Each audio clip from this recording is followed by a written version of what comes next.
Peran RAD dalam mendorong realisasi program penanggulangan TBC di daerah. Pemerintah Indonesia telah menetapkan program penanggulangan TBC untuk menuju eliminasi tuberkulosis pada tahun 2030.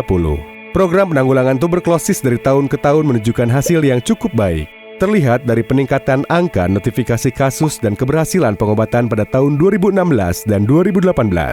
Program penanggulangan tuberkulosis ke depan sangat membutuhkan sumber pendanaan dari pemerintah, terutama pemerintah daerah. Perlu adanya upaya yang strategis dan terencana untuk mendapatkan dukungan dari seluruh pemangku kebijakan. Advokasi dilakukan untuk memastikan komitmen kepemimpinan, koordinasi yang lebih baik, dan investasi besar dari pemerintah pusat sampai ke tingkat kabupaten kota. Untuk itu, Kementerian Kesehatan telah menyusun Rencana Aksi Nasional Penanggulangan TBC 2016-2020 yang kemudian ditindaklanjuti dengan penyusunan Rencana Aksi Daerah atau RAD di provinsi dan kabupaten kota. Pada prinsipnya, rencana aksi daerah adalah komitmen pemerintah daerah dalam penanggulangan tuberkulosis yang berisi langkah konkret dan terukur yang telah disepakati oleh pemangku kepentingan di daerah.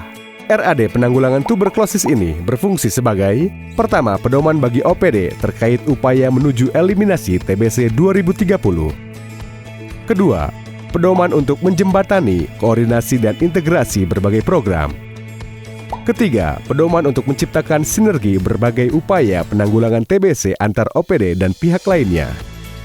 Keempat, dokumen bagi masyarakat dan pihak berkepentingan lain untuk memantau pelaksanaan program penanggulangan TBC di daerah. Pemerintah daerah diharapkan mengintegrasikan RAD penanggulangan tuberkulosis dengan RPJMD, Renstra, dan Rencana Kerja atau Renja OPD terkait. Secara ringkas, langkah dan proses penyusunan RAD penanggulangan tuberkulosis dimulai dari 1. Persiapan yang meliputi diskusi persiapan dan pembentukan tim penyusun RAD.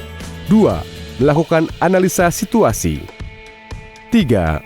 Merumuskan isu strategis dan kesenjangan. 4. Menyepakati indikator dan target. 5. Merumuskan strategi kegiatan dan luaran. 6. Merumuskan anggaran dan sumber pembiayaan. 7. Penetapan dengan kebijakan daerah. 8. Integrasi dalam perencanaan dan penganggaran daerah. 9. Monitoring dan evaluasi anggaran. RAD penanggulangan TBC mencakup seluruh bidang perencanaan di daerah, maka sebaiknya tim penyusun melibatkan perguruan tinggi, asosiasi atau organisasi profesi, LSM, forum atau aliansi yang ada di daerah, OPD yang terkait dengan pelaksanaan RAD penanggulangan TBC. Penganggaran dan pembiayaan pelaksanaan RAD selama 5 tahun dapat berasal dari sumber potensial sebagai berikut. Pertama, APBD Kabupaten Kota. Kedua, APBD Provinsi. 3. APBN. 4. Dana CSR. 5. Mitra pembangunan. 6. Masyarakat. 7. Sumber lain.